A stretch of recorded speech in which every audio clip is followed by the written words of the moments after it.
Well, a lot of look around the NHL at some of the blue chip prospects on their way to the NHL. One is the future Anaheim Duck. He's the current Knight. Here's a feature story on Max Jones. Huge splash at the trade deadline, but as the newest additions were unveiled to their fans, a familiar face also made his return. After being out for the better part of 2 months, Max Jones stepped back into the lineup. It's pretty hard, right? But you got to let the bone heal, and then you got to do rehab, and then you got to get your legs going and conditioning again. So it's a really hard process, and try to get back as soon as you can. And the fans, they just want to see me back on the ice, and it was nice to be back on the ice. But now I just need to start putting the puck in the net and producing the way I did before.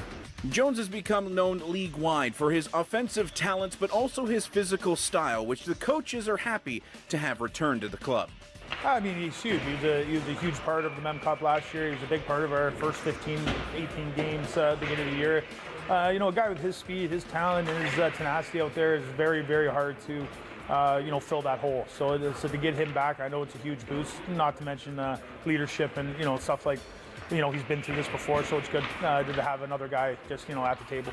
While a player is away from the ice, the man who looks after their recovery is athletic trainer Doug Stacey. He feels that just because a player can't be on the ice doesn't mean they can't be working hard in other areas. It's tough. I mean, especially when you're working with elite athletes. I mean, although it's also easy when you're working with an elite athlete because you don't have to push them, right?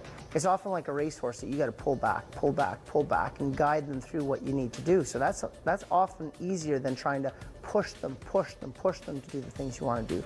And I mean, in this case, it's like, suddenly he had an upper body versus the lower body or whatever. It's like, well, let's focus on making sure that all other issues are taken care of, and then progress.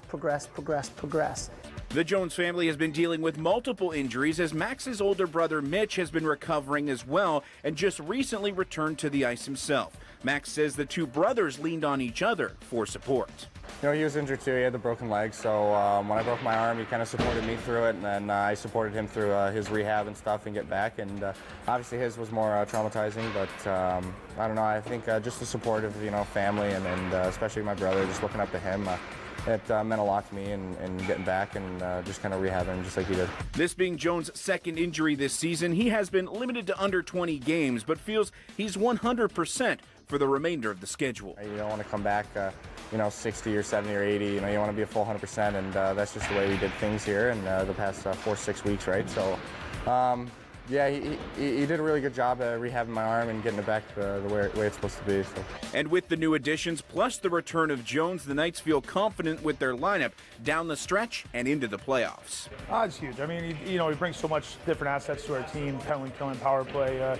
Obviously, he works hard. He's the hardest working guy out there. He really hounds the puck. So to get to his size back, his skill set, it really evens out 4 lines. You're not just talking about 2 you have to match up against. We got a competitive 4. Reporting for Rogers TV, I'm Ryan Robinson.